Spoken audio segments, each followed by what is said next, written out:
একবার আরবে দুর্ভিক্ষের কারণে প্রচন্ড পরিমাণে খাদ্য সংকট দেখা দিল, যার কারণে মানুষের মাঝে খাবারের জন্য হাহাকার লেগে গেল।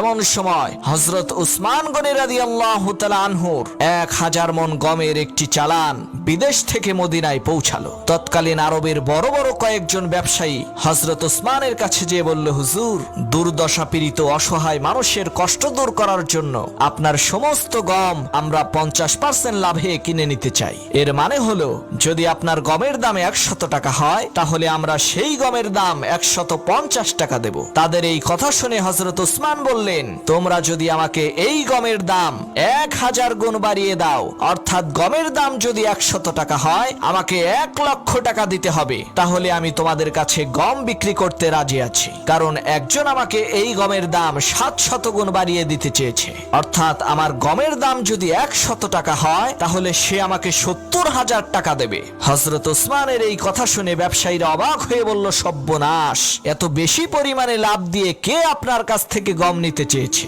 হযরত উসমান বললেন, তাহলে শোনো, আমি আমার এই সমস্ত গম মহান আল্লাহর রাস্তায় দান করে দেব।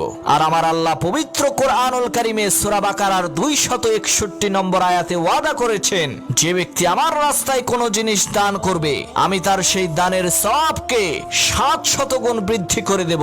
সুবহানাল্লাহ।